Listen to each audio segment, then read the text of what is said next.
the Afrikaner refugee debate, race, reform, and the politics of asylum between South Africa and the United States.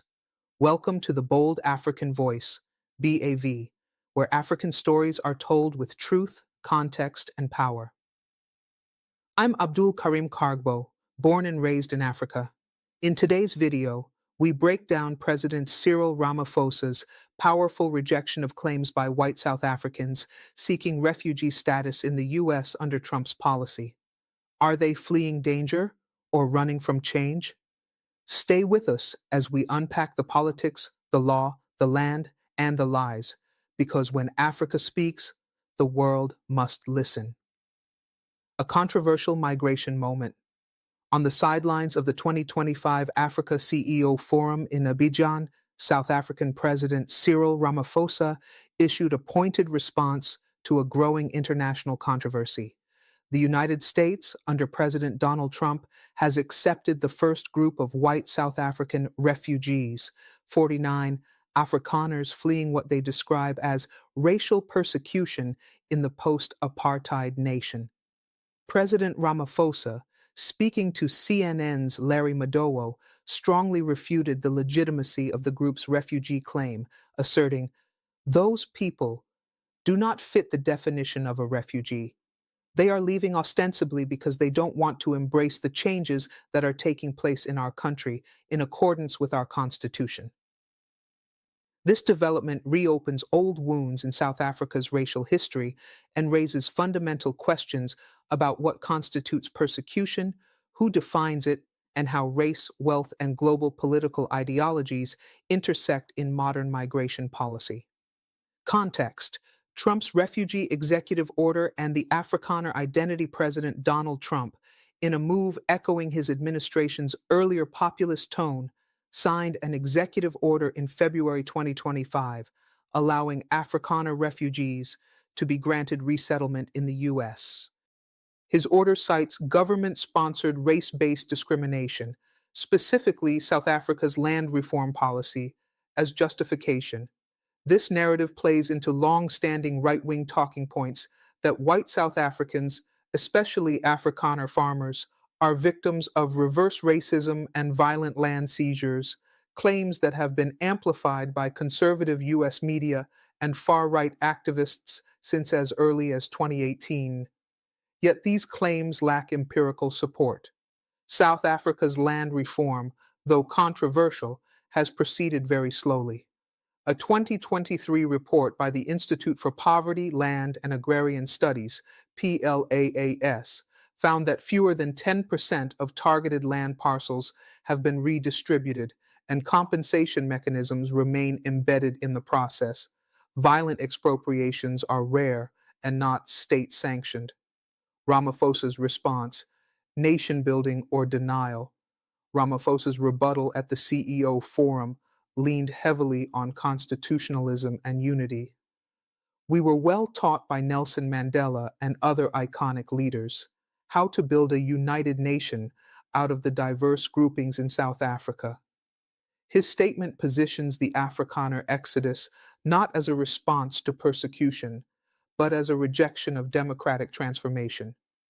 It underscores a broader theme in Ramaphosa's presidency: resisting both domestic and international narratives that paint South Africa as unstable or racist against whites.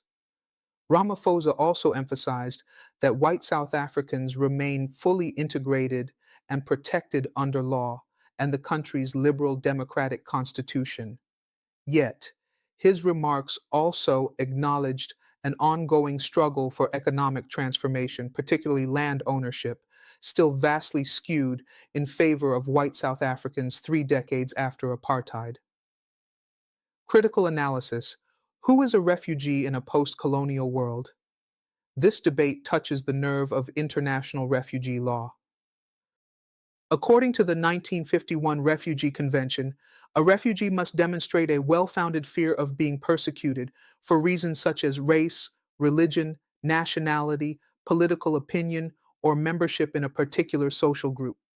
Are wealthy individuals, some of whom belong to a historically dominant racial class, fleeing a democratic process of land redistribution, eligible for refugee status. Legal scholars, such as Dr. Fatima Khan, director of the Refugee Rights Unit at the University of Cape Town, argue this sets a dangerous precedent. To claim refugee status based on opposition to legal land reform while enjoying high socioeconomic privilege is a gross distortion of the refugee definition. South Africa's Afrikaners still represent a tiny minority, about 5–6%, but control vast swathes of agricultural land and capital, a legacy of apartheid's structural design. Meanwhile, millions of black South Africans still live in informal settlements without land titles. Africa-wide perspective. Comparing refugee realities across Africa, refugee crises are marked by genuine conflict and persecution. In Sudan, over 10 million have been internally displaced due to civil war, UNHCR 2024. Eritrean and Cameroonian asylum seekers face imprisonment or death for political dissent. Congolese refugees flee militia violence, rape, and systemic state collapse. To compare these realities with the Afrikaner exodus, which is framed more as a reaction to discomfort with economic reform than political persecution, borders on moral absurdity. Furthermore, African refugees of color often face stricter asylum scrutiny and rejection rates in Western nations. The selective empathy towards white migrants, especially those with financial assets and cultural proximity to Western elites, highlights systemic bias in global migration policy. Geopolitical dynamics, race, right-wing politics, and U.S.-Africa relations. Trump's support for white South African refugees is not merely humanitarian, it reflects racialized ideological signaling to his political base.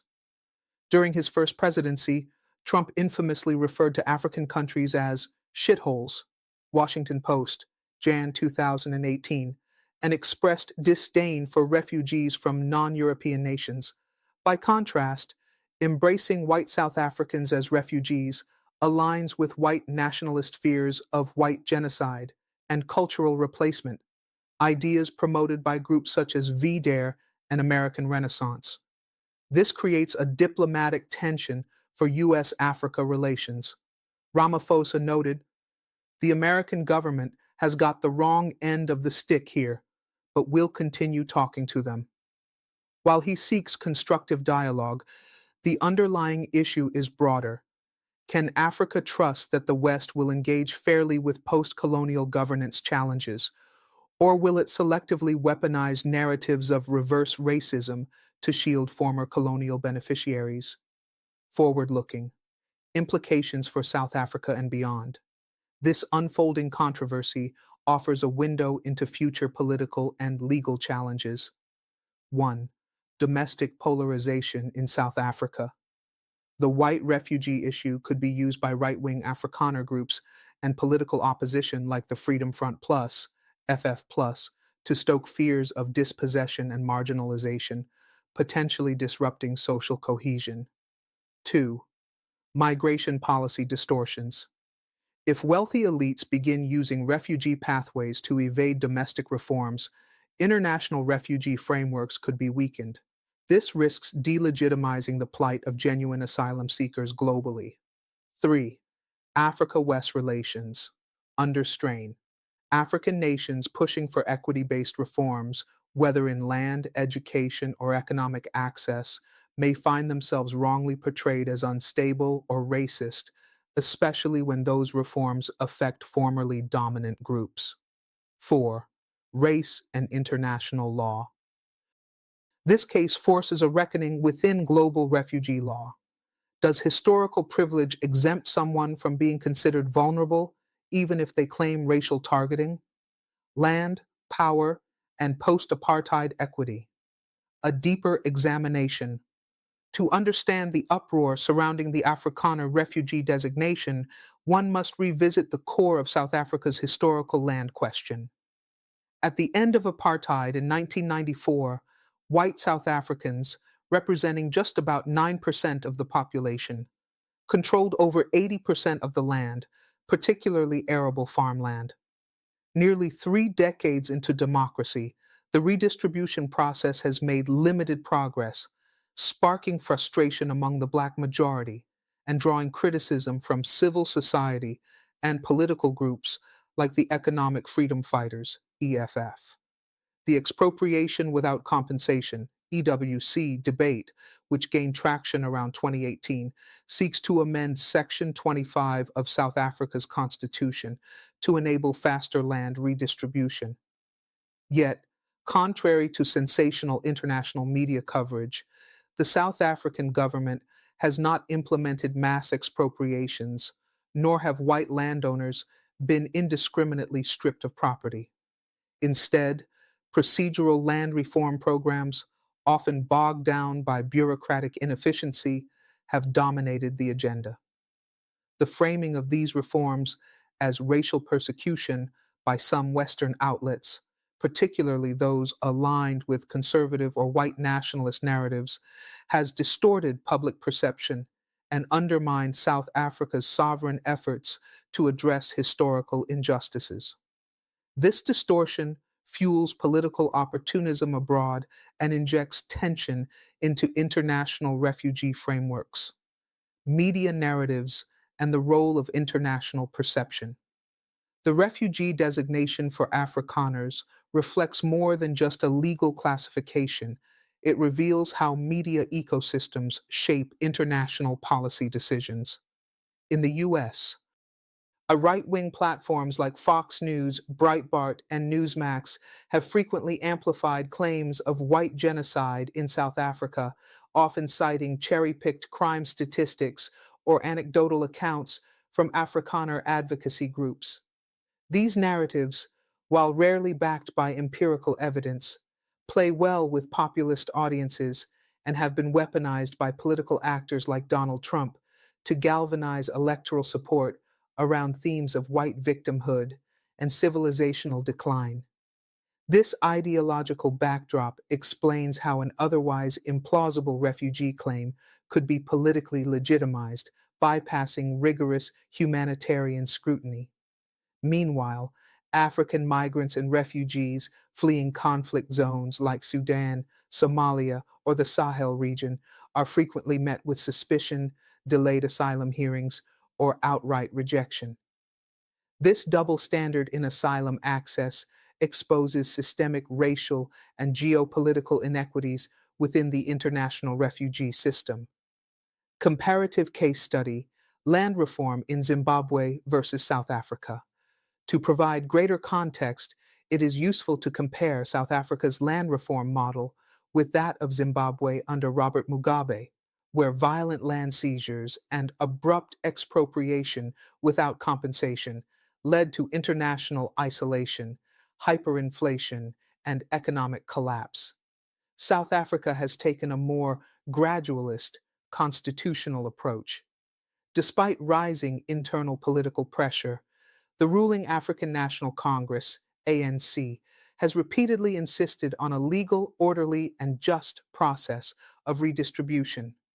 Still, some Afrikaner communities perceive even the possibility of EWC as an existential threat, not because of what is happening now, but because of what they fear might happen in the future. This fear, real or imagined, is now being repackaged and exported as a justification for refugee claims, even in the absence of persecution or state violence.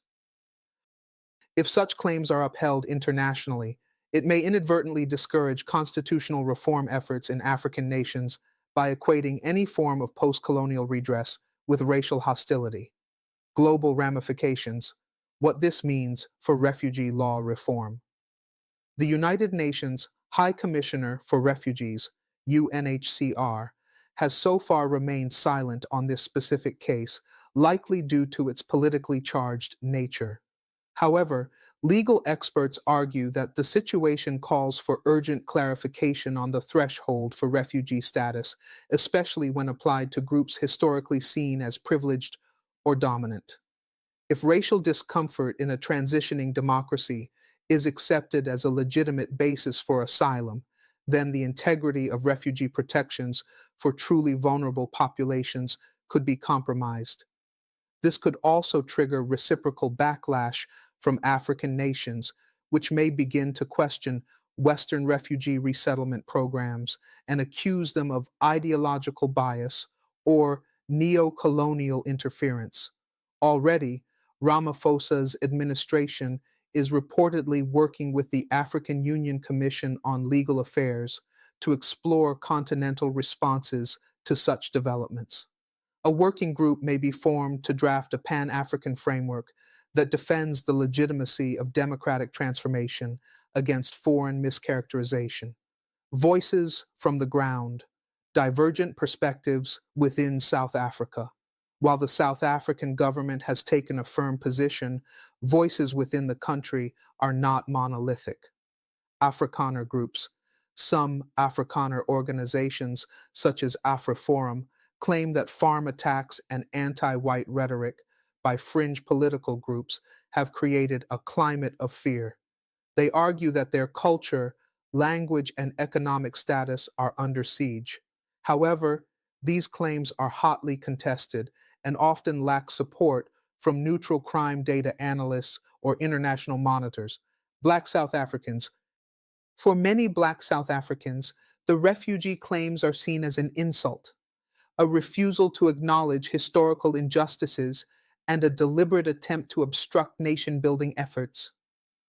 We've lived with the trauma of land dispossession for generations, says Noluthando Makaise, a land rights activist. Now, the world is sympathizing with people who are inconvenienced by reform, while ignoring the pain of those who were uprooted in the first place. The youth. Among younger South Africans, particularly those in urban centers, the issue is viewed with a mix of frustration and fatigue. The refugee controversy is seen as yet another example of how international actors misunderstand or exploit African struggles for their own political agendas. Legal backlash and the politics of precedent, U.S. courts under pressure. As the 49 Afrikaner arrivals begin their resettlement in the United States, legal scholars and immigration advocates are preparing for a new chapter, the courtroom battle over refugee precedent. The Trump-era executive order granting refugee status to this group is already being challenged by civil rights organizations and immigration policy watchdogs who argue that it violates the spirit and letter of the 1951 UN Refugee Convention. According to Professor Rachel Langston, a legal expert on international migration law at Georgetown University, this case could be a litmus test for ideological misuse of asylum law. Refugee status must be granted based on objective risk, not political narratives. If the U.S. begins to accept well-off, non-persecuted individuals as refugees based solely on discomfort with equitable reform, then the entire legal regime protecting vulnerable populations becomes undermined. Several U.S.-based organizations, including the American Immigration Council and the Southern Poverty Law Center, are preparing amicus briefs challenging the legality of the refugee designation. A lawsuit filed in the Federal District Court of Washington, D.C. Bay seeks a judicial review of the executive order, arguing it is discriminatory in design and arbitrary in its application.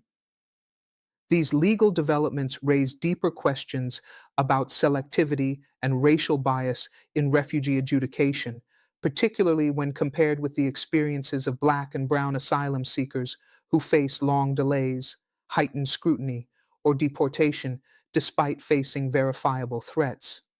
Economic factors behind the migration more than just politics. While the official narrative frames the Afrikaner group as fleeing political persecution, a closer look at the socio-economic background of the resettled individuals reveals another layer: economic motives veiled in political language. Many of the applicants belong to middle or upper middle class families, some of whom sold off assets before departing South Africa. Several among the 49 passengers were retired farmers, small business owners, and self-employed contractors with ties to conservative Afrikaner enclaves such as Orania. An investigative report by the Mail and Guardian, April 2025, traced financial transactions linked to some of the applicants, revealing that preparations for emigration began as early as mid-2023, shortly after debates around Section 25 of the Constitution intensified. A senior analyst at the South African Institute of International Affairs, SAIIA, Dr. Thando Mbele, notes, "For some, this isn't flight from persecution. It's preemptive withdrawal from a reform process they fear will level their historic advantage. Framing that exit as a humanitarian necessity is a political maneuver. The economic agency of the migrants, coupled with their political alignment, casts doubt on the authenticity of their refugee claims and opens the door for international scrutiny of how developed nations interpret and apply the refugee definition based on geopolitical convenience." Continental reactions, Africa, watching with caution and concern. Across the continent, African leaders and policy analysts are monitoring the situation closely.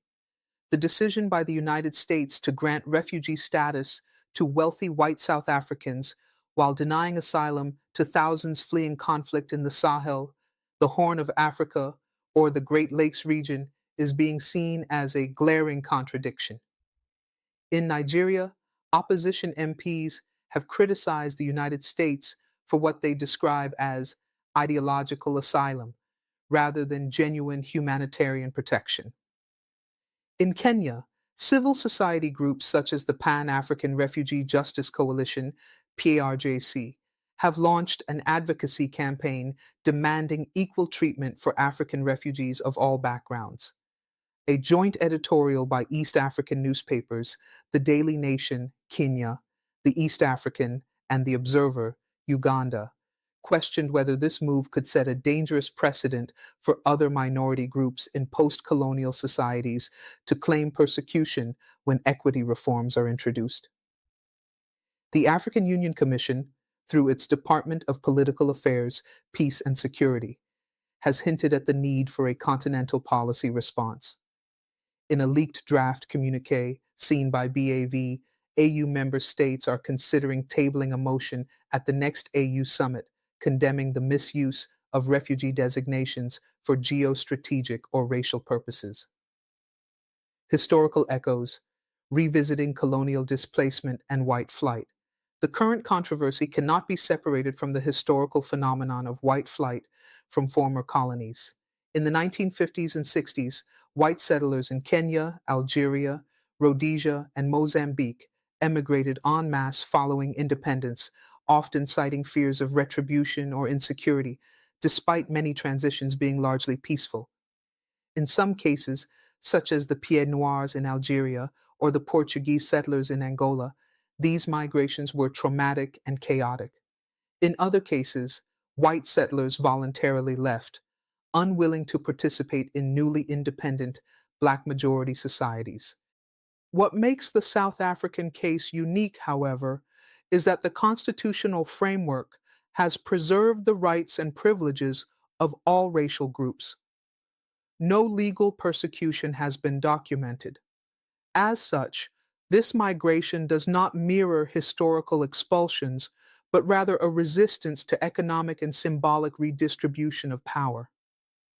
This reality makes the refugee claim all the more problematic and raises ethical questions about how the legacy of colonialism continues to shape present-day mobility patterns, both voluntary and involuntary.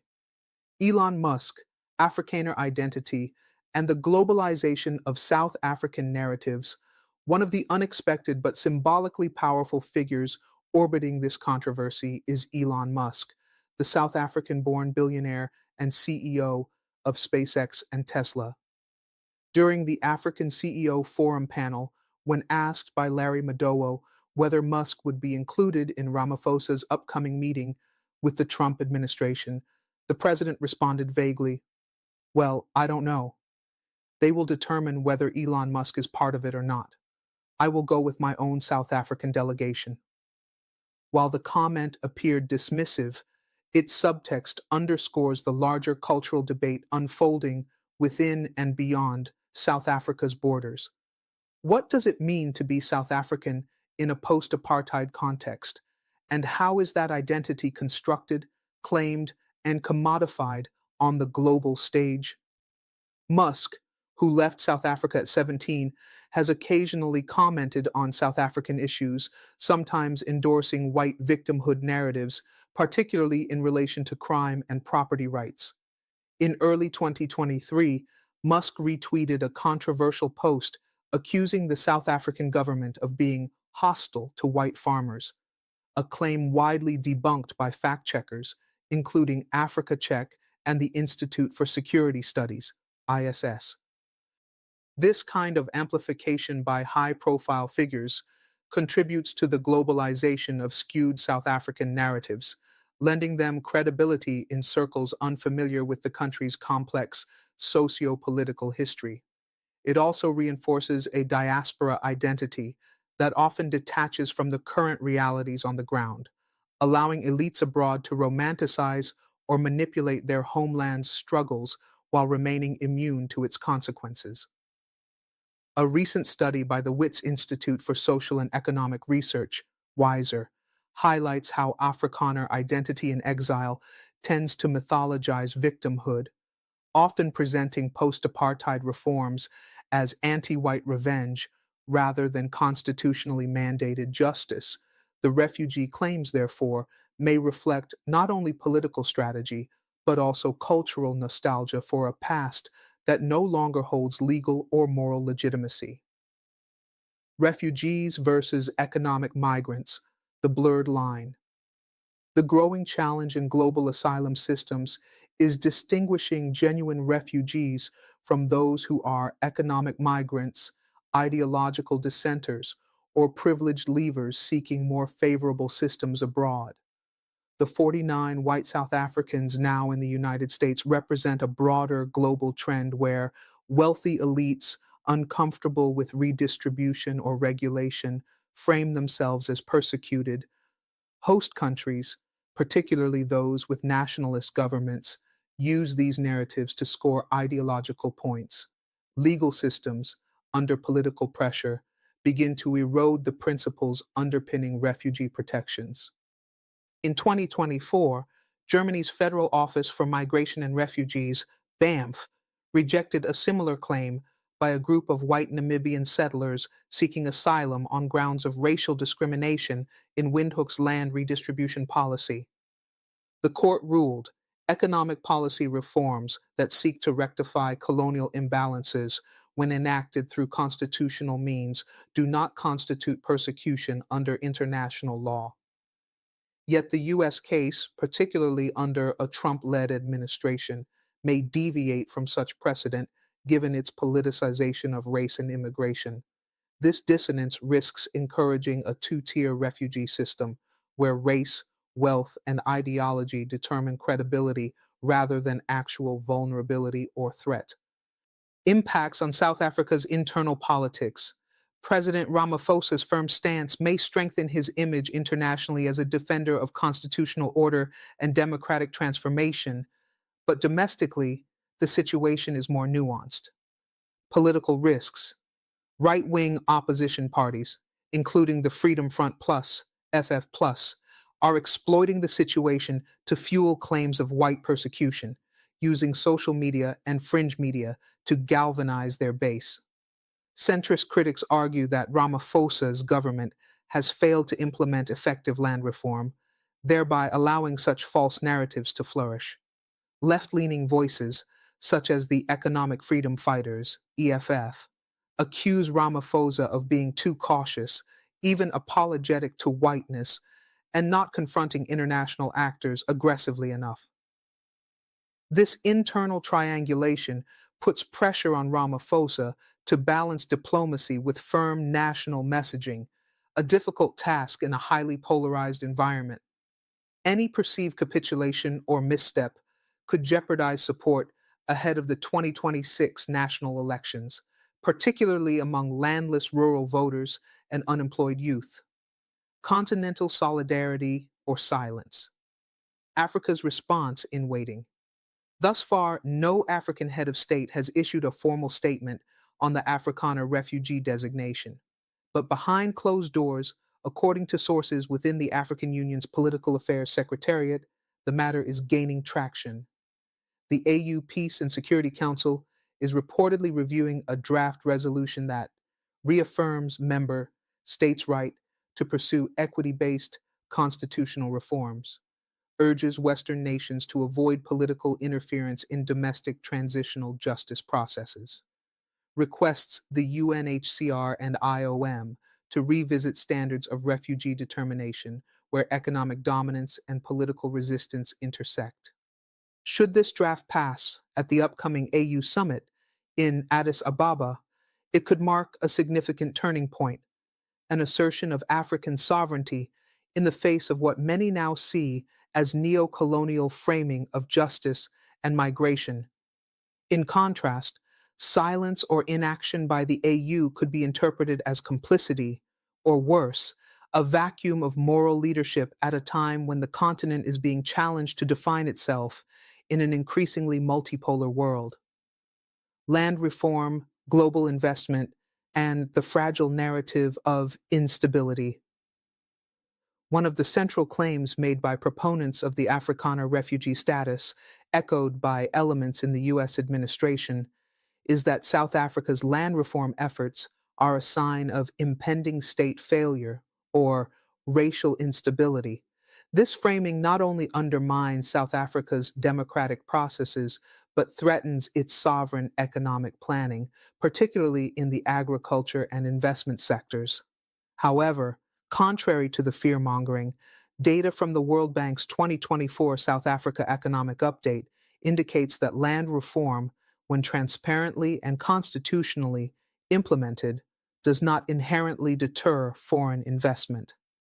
In fact, it can promote long-term social cohesion, increase productivity by empowering new farmers, stabilize rural communities through inclusive ownership models.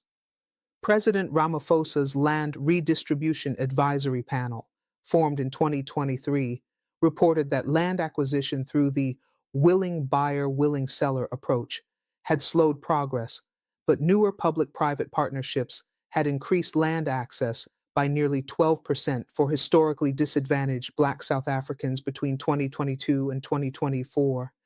Yet, these reforms have been grossly mischaracterized abroad as land grabs or anti-white policies, despite their alignment with constitutional and legal procedures. The real risk, analysts warn, lies not in the policy itself, but in external misrepresentation. When influential figures and foreign governments label lawful economic reform as persecution, they create panic among potential investors, discourage international development finance, politically embolden local elites resisting redistribution, shift diplomatic attention from inequality to identity politics. This is especially damaging in a continent where economic transformation remains vital for peace, growth, and youth employment. Western double standards and the global North's selective sympathy. Perhaps the most glaring dimension of this saga is the contradiction between the treatment of white Afrikaners and the thousands of Black African asylum seekers who routinely face hostility and prolonged legal processes when attempting to enter or remain in the global North. Examples include Somali and Sudanese refugees held for months in detention centers across the US and Europe, Ethiopian and Congolese asylum seekers denied refugee status due to lack of documentation despite fleeing confirmed conflict zones, Cameroonian Anglophone dissidents deported despite evidence of state torture, as documented by Human Rights Watch. This selective sympathy reveals a troubling racial and political hierarchy in refugee policy. White, Christian, ideologically aligned migrants, legitimate refugees, Black, Muslim, poor, or politically neutral migrants, security threat, or economic burden. In this light, the Afrikaner resettlement program risks becoming a symbol of systemic bias in the international refugee system, where those with wealth, connections, or cultural proximity to Western norms are fast tracked, while millions languish in camps or detention.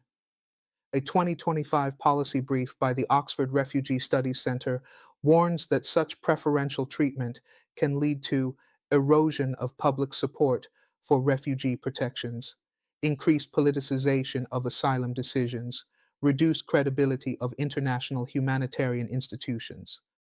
South Africa's civil society responds, mobilization and messaging. In the wake of these developments, South African civil society is mobilizing to counteract disinformation and reclaim the narrative. Organizations such as Section 27, a human rights law center, Black Sash, a social justice NGO, and Defuna Ukwazi, a land and housing advocacy group, have launched campaigns titled A Reform Not Racism and Landist Justice, emphasizing the constitutional legitimacy of redistribution, the nonviolent state-driven nature of current land policies, the dangers of external interference in democratic reform.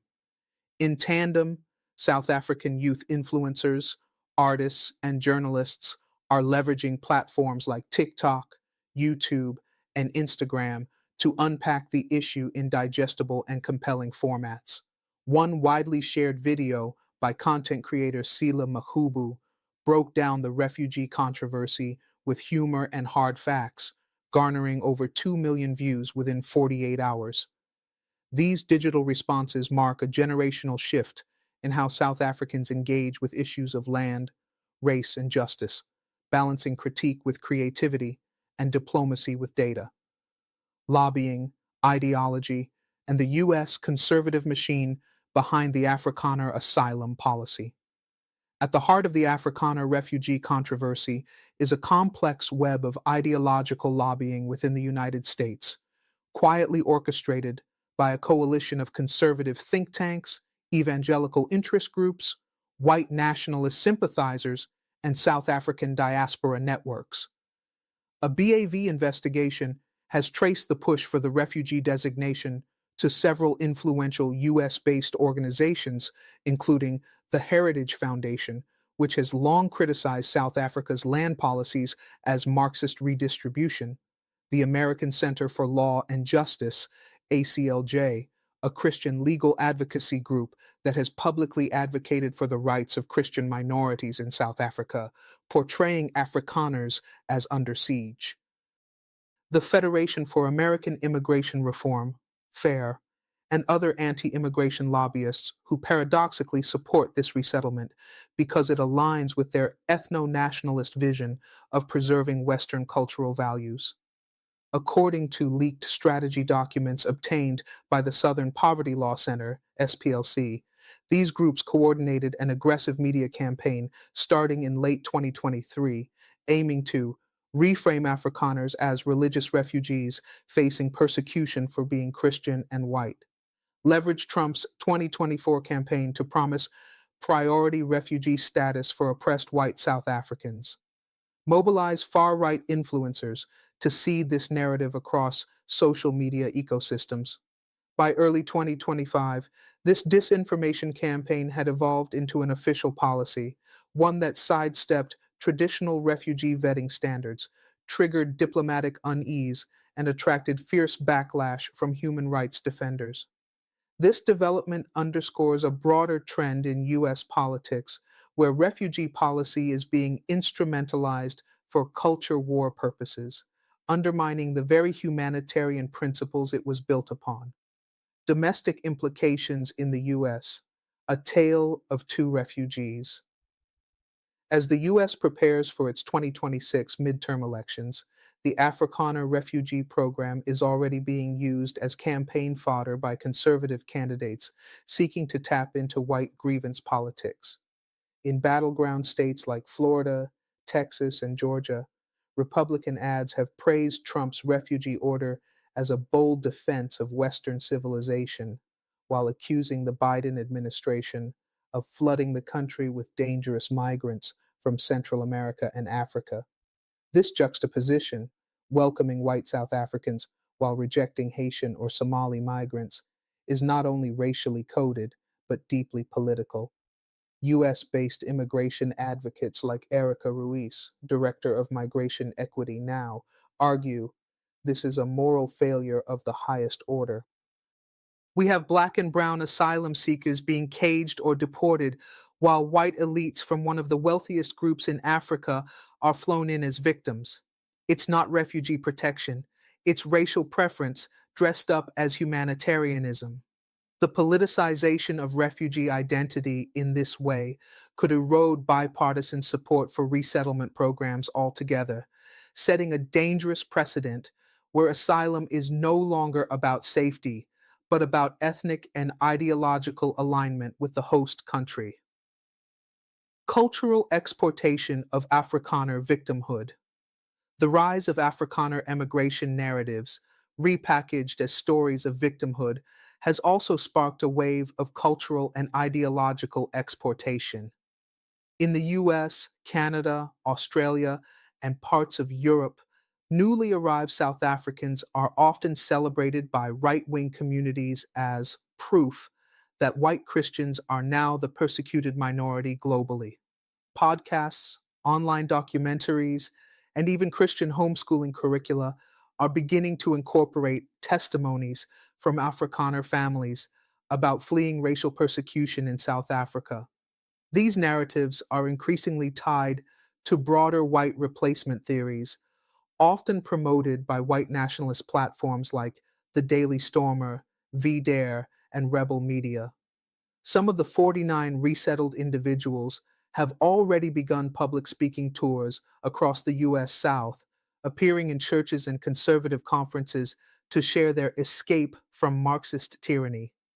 This cultural mobilization not only distorts South African realities, but also feeds global far right ecosystems with symbolic capital, turning what was once a settler elite into an international emblem of white resilience. Orania's quiet complicity and global networks. Back in South Africa, the self proclaimed Afrikaner enclave of Orania, a whites only town in the Northern Cape, has remained largely silent on the refugee issue publicly, but sources within the town's leadership suggest close ties with the emigration networks facilitating resettlement. Founded on principles of self determination, Orania has long been seen as a living relic of apartheid, a place where race, land ownership, and cultural separatism are fiercely guarded.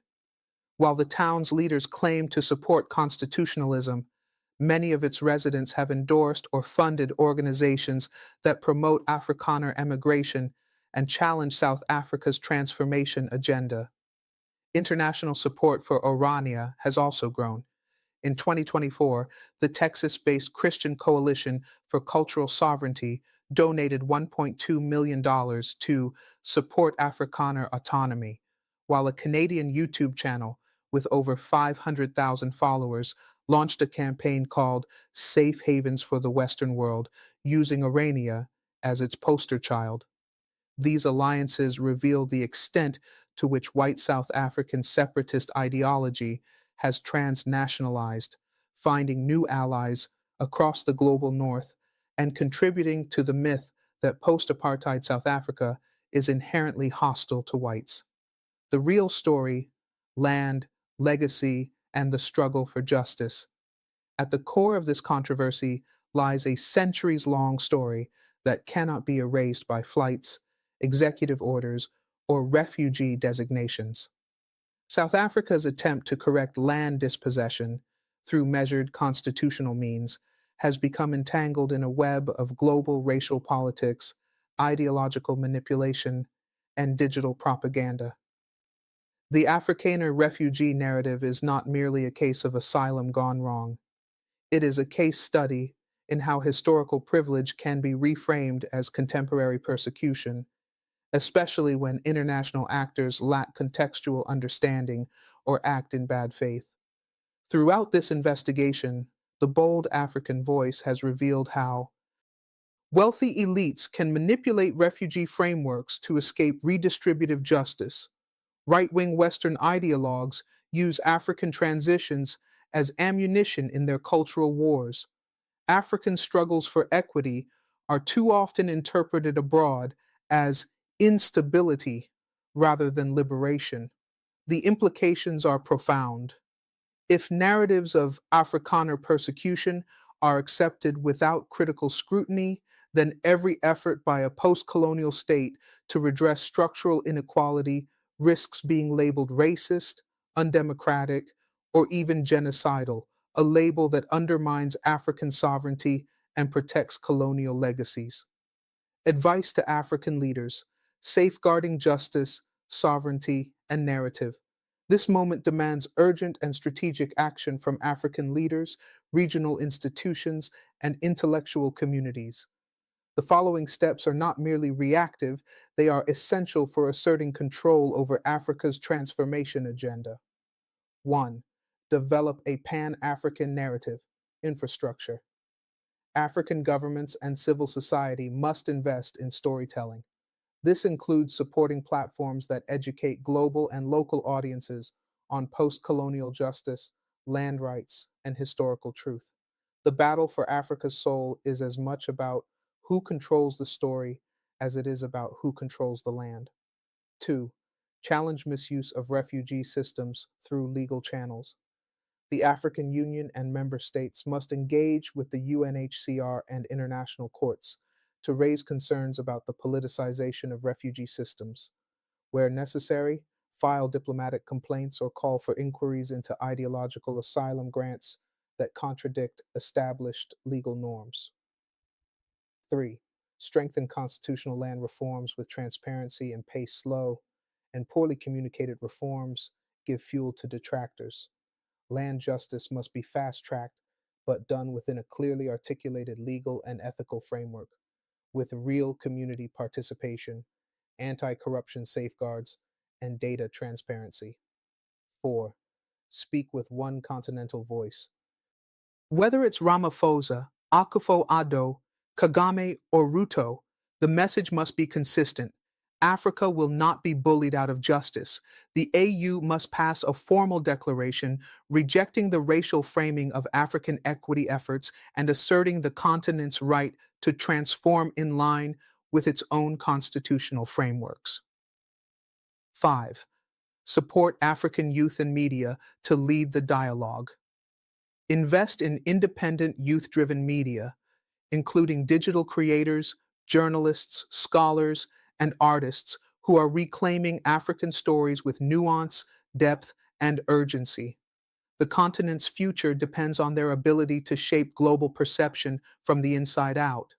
Summary of key messages. Afrikaner refugee claims in the US represent a manipulation of international asylum law, driven more by ideology and resistance to reform than any credible threat of persecution. South Africa's land reform program, though slow, remains constitutional, legal, and necessary for undoing apartheid-era dispossession and building a fair society. The controversy exposes global racial double standards, where wealthy, white migrants from Africa are welcomed as refugees, while poor, Black African migrants are often rejected. Western right-wing actors, evangelical groups, and white nationalist platforms are using South Africa's internal policies as ammunition in global culture wars, distorting facts to serve political goals. Africa's post-colonial sovereignty is under threat, not from within, but from outside forces attempting to reframe redress as racism and justice as persecution. African leaders must urgently assert control over the continent's narrative, protect their right to implement equity reforms, and build continental solidarity to reject externally imposed ideological frameworks. Final word: Africa is not the problem. It is the unfinished promise of global justice. Land reform is not persecution. It is restitution. Migration is not always about safety. It is often about retaining privilege. And refugee law is not meant to shelter discomfort. It is designed to save lives. Let the world not confuse discomfort with danger. Let African leaders not cede ground to false narratives. Let the people of Africa rise, not just in voice, but in vision, in truth, and in dignity. Thank you for watching The Bold African Voice, BAV. This is not just about South Africa. It's about who gets to claim persecution and who defines justice in a post-colonial world. If land reform is painted as racism, then Africa's fight for dignity is under threat. Here at The Bold African Voice, we will continue to bring you bold truths, sharp analysis, and voices that matter. Don't forget to like, comment, and subscribe. Share this video and join the movement to redefine the African narrative. Until next time, stay informed, stay strong, and stay bold.